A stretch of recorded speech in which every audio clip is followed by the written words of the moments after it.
വിവരാവകാശ നിയമത്തെപ്പറ്റി ധാരാളം പറയുന്ന ഒരാളാണ്. പുസ്തകവും വന്നിട്ടുണ്ട് റീസെൻ്റായിട്ട്.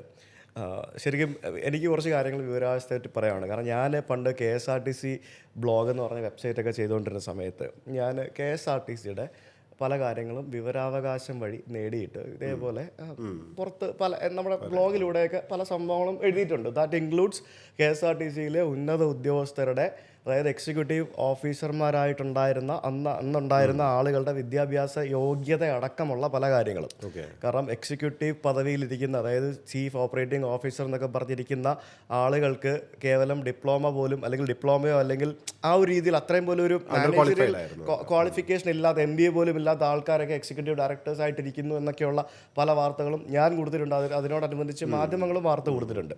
അപ്പോൾ അങ്ങനെ പല കാര്യങ്ങളും ചെയ്തിട്ടുണ്ട്. KSRTCയുടെ അന്നത്തെ സമയവിവരം കംപ്ലീറ്റ് വിവരാവകാശം വഴി എടുക്കാൻ വേണ്ടി ആദ്യം ഞാനൊരു റിക്വസ്റ്റ് കൊടുത്തു.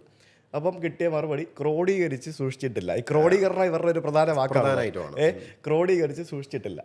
അപ്പോൾ നിങ്ങളുടെ സാധനം, അതായത് KSRTC ചീഫ് ഓഫീസറിലെ ടൈം ടേബിൾ സെല്ലിലാണ് ഞാൻ കൊടുത്തത്. അപ്പോൾ അവിടെ ഈ സാധനം ക്രോഡീകരിച്ച് സൂക്ഷിച്ചിട്ടില്ലെങ്കിൽ നിങ്ങൾ ജോലി ചെയ്യുന്നില്ല എന്നാണ് അർത്ഥം.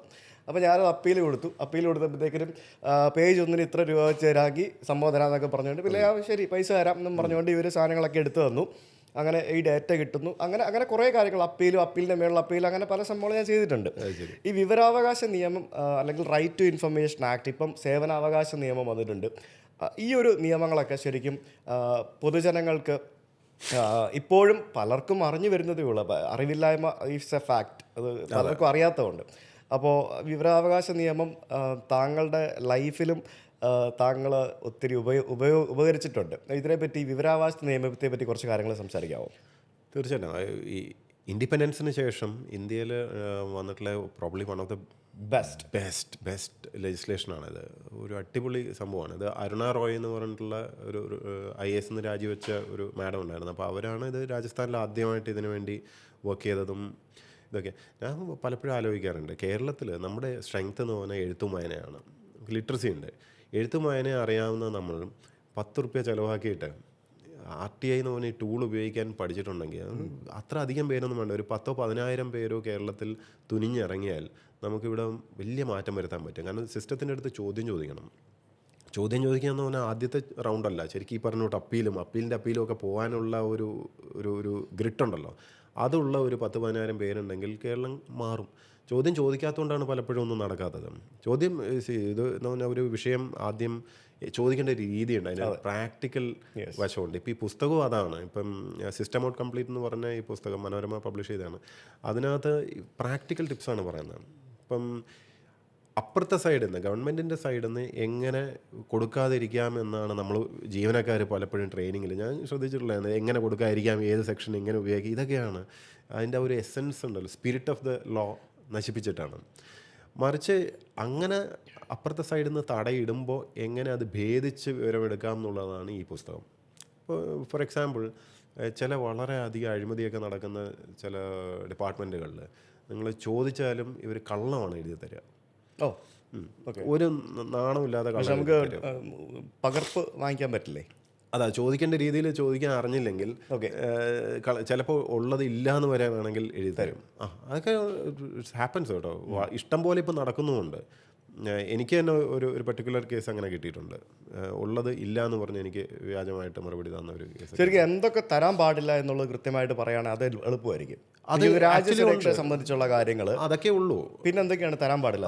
പിന്നെ പേഴ്സണൽ ഡീറ്റെയിൽസ്, അതായത് ഒരു തേർഡ് പാർട്ടി ഇൻഫർമേഷൻ ഉണ്ടെങ്കിൽ, കാരണം ഇപ്പോൾ നിങ്ങളുടെ പേരും ഡീറ്റെയിലും ആധാർ ഇതൊക്കെ എവിടെയെങ്കിലും രേഖപ്പെടുത്തിയിട്ടുണ്ടെങ്കിൽ അത് ഞാൻ ചോദിച്ചങ്ങ് എടുക്കാൻ പാടില്ല. ശരി, ഇറ്റ്സ് നോട്ട് ഫെയർ. അപ്പം അങ്ങനെയുള്ള കുറച്ച് ഒഴിവാക്കിയിട്ടുള്ളൂ. ജനറലി സ്പീക്കിംഗ് ഒരു സ്റ്റേറ്റ് അഡ്മിനിസ്ട്രേഷനിൽ ഒന്നും ഒഴിവാക്കേണ്ട വിഷയമല്ല. ഇവിടെ ഈ പറഞ്ഞോട്ട് വലിയ ന്യൂക്ലിയർ സീക്രറ്റ് ഒന്നും ഇവിടെ ഇല്ല. പക്ഷേ കള്ളം വരെ എഴുതി കൊടുക്കുന്ന ആൾക്കാരുണ്ട്. കാരണം ആ ഓഫീസിൽ അഴിമതിയും ഇതൊക്കെ ഉണ്ടാവും. അത് മറച്ചു വയ്ക്കാൻ വേണ്ടി നിങ്ങളെ ഫ്രസ്ട്രേറ്റ് ചെയ്യും, ഇല്ല എന്ന് പറയും. അപ്പോൾ നിങ്ങൾ അപ്പീൽ പോകും. അങ്ങനെ കറങ്ങി പോട്ടെ എന്നുള്ളത് നടത്തട്ടെ. ഈ കള്ളം എഴുതി തരുമ്പോഴാണ് ഏറ്റവും കൂടുതൽ ആൾക്കാർ ഫ്രസ്ട്രേറ്റഡ് ആവുന്നത്. ഇത് ഉണ്ടെന്ന് നമുക്കറിയാം, പക്ഷേ ഇയാൾ ഇങ്ങനെ എഴുതുന്നത് എന്ത് ചെയ്യും? എന്തുകൊണ്ടാണെന്ന് വെച്ചാൽ പരമാവധി ഫൈൻ 25,000 വരുള്ളൂ, അത്രേ ഉള്ളൂ.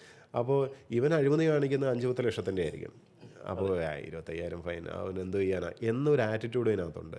അപ്പോൾ ഇതൊക്കെ പ്രാക്ടിക്കലി എങ്ങനെ തകർക്കാം എന്നുള്ളതാണ് ഈ ബുക്കിൽ പറയുന്നത്. അപ്പോൾ ഇയാൾ കള്ളം പറയുമെന്ന് ഉറപ്പുണ്ടെങ്കിൽ നിങ്ങളൊരു 10-20 ഫ്രണ്ട്സിനെ കൂട്ടിയിട്ട് അതേ ചോദ്യം എല്ലാവരും ചോദിക്കണം.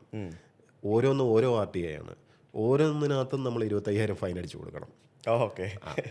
പണി മേടിച്ച് കൊടുക്കേണ്ട ഇങ്ങനെ ഇതുപോലത്തെ പ്രാക്ടിക്കൽ ടിപ്സാണ് ഇതിനകത്ത് കുറേ പറയുന്നത്. ഒരു 10-20 ലക്ഷത്തിൻ്റെ ഫൈൻ വരും എന്ന് മനസ്സിലാവുമ്പോൾ അവനൊക്കെ നേർവഴിക്ക് വന്നോളും. അതർവൈസ് എന്ന് വെച്ചാൽ മേലെ ബോസിൻ്റെ ഒരു ധൈര്യത്തിലാണ് ഈ തോന്നിയാസമൊക്കെ കാണിക്കുന്നത്. Okay. So basically RTI transparency കൊണ്ടുവരുന്നതോടെ ജനങ്ങൾക്ക് മാത്രമല്ല സത്യസന്ധരായിട്ടുള്ള ഉദ്യോഗസ്ഥർക്കും ഇത് ഭയങ്കര ഒരു ഒരു ഒരു സ്ട്രെങ്ത്താണ്. ഇപ്പോൾ നമുക്ക് ഇൻഫർമേഷൻ എടുക്കാൻ പറ്റുന്നതുകൊണ്ടാണ് പലതും പ്രൂവ് ചെയ്യാൻ പറ്റുന്നത്. ഇല്ലെങ്കിൽ ഒരു നറേറ്റീവ് ക്രിയേറ്റ് ചെയ്ത് കഴിഞ്ഞാൽ യു ആർ സ്റ്റക്ക്. നിങ്ങൾക്ക് അറിയില്ലല്ലോ, സത്യം ജനങ്ങളും അറിയില്ലല്ലോ. നമ്മളുടെ സത്യസന്ധത കോടതിയിൽ പോലും തെളിയിക്കാൻ ഇന്നിപ്പോൾ RTI ആണ് ഉപയോഗിക്കേണ്ടി വരുന്നത്. ശരിയാണ്. Very powerful actually. ഞാൻ പറയാം, മലയാളികൾ അണ്ടർ യൂട്ടിലൈസ് ചെയ്യുന്നൊരു ടൂളാണിത്. ഓക്കെ. ശരിക്കും ഇതിൻ്റെ ഒരു വ്യാപ്തി രാഷ്ട്രീയക്കാരും പൊതുപ്രവർത്തകരും കൂടെ ശരിക്കും അത് പഠിച്ച് അതിൻ്റെ മാസ്റ്റർ ചെയ്യേണ്ടതുണ്ട്. അതിന് ഒന്ന് ഈ ഫയൽ എങ്ങനെയാണെന്നും കൂടെ മനസ്സിലാക്കണം. ഫയൽ സിസ്റ്റം എങ്ങനെയാണ് വർക്ക് ചെയ്യുന്നത്, എന്താണ് ചോദിക്കേണ്ടത്. ഇപ്പം നോട്ട് ഷീറ്റുണ്ട്, അതിൻ്റെ കറസ്പോണ്ടൻസ് ഷീറ്റുണ്ട്, എവിടെയാണ് ഈ ഡിസിഷൻ വരുന്നത്, മീറ്റിങ്സിൻ്റെ മിനിറ്റ്സ് എങ്ങനെയാണ് എടുക്കേണ്ടത്, ഫസ്റ്റ് ആദ്യം ഒരു ഫയൽ മൊത്തം എടുത്തു കഴിഞ്ഞാൽ ഫയൽ എങ്ങനെ പഠിക്കണം, ബേസിക് കുറച്ച് സാധനങ്ങളുണ്ട്. ഇപ്പോൾ നമ്മൾ വീടിൻ്റെ ഫ്രണ്ടിലുള്ള റോഡ് എന്ത് ചെയ്തിട്ടും റോഡ് റിപ്പയർ ആവുന്നില്ല. നമ്മൾ കൗൺസിലർ അടുത്ത് പറയുന്നത്, ഇവരുടെ അടുത്ത് പറയുന്നത് ഒന്നും നടക്കുന്നില്ല. വീടുകൊണ്ടു ആക്ച്വലി ചിലപ്പം കടലാസിൽ ആ റോഡ് പണി പലതവണ നടന്നിട്ടുണ്ടാവും, പലതവണ റിപ്പയർ നടന്നിട്ടുണ്ടാവും. ഓക്കെ. വീടുകൊണ്ടു ഇത് ഫയലിൽ ഉറങ്ങുകയല്ലേ, ആരും ചോദിക്കുന്നില്ലല്ലോ. ഓക്കെ. ബീഹാറിലൊക്കെ പറയാറുണ്ട്, ഈ കിണർ കുഴിക്കും, ഫയലിൽ തന്നെ കിണർ മൂടുകയും ചെയ്യും, ഇടയ്ക്കിടയ്ക്ക് കിണറിൻ്റെ റിപ്പയർ ആണ്, പാലം പണിയും പാലം പൊളിയും, ഇതൊക്കെ ഫയലിൽ കിടക്കും. എന്തായാലും ഇങ്ങനൊരു പുസ്തകം എനിക്ക് തോന്നുന്നത് വാങ്ങിച്ചു കഴിഞ്ഞാൽ വിവരാവകാശ നിയമം എന്ന ആ ടൂൾ ഏത് രീതിയിൽ പ്രോപ്പറായിട്ട് പഴുതുകളില്ലാതെ ഉപയോഗിക്കാം എന്നുള്ളത് മനസ്സിലാക്കാൻ സാധിക്കും. ഞാൻ കുറേയൊക്കെ പ്രാക്ടിക്കൽ ആയിട്ടുള്ള നമ്മുടെ ഇൻസൈഡ് ഒരു ഇത് വെച്ചിട്ടും കൂടെയാണ് ഒരു ഫയലിനെ എങ്ങനെ ഫോറൻസിക്കലി നമ്മൾ അപ്രോച്ച് ചെയ്യണം, നമ്മുടെ പർപ്പസ് നമ്മൾ എന്തിനാണ് എന്നുള്ളത് ഓർക്കണം. ഇപ്പോൾ ഒരു റോഡ് റെഡിയാക്കി കിട്ടാനാണെങ്കിൽ what kind of questions you should ask.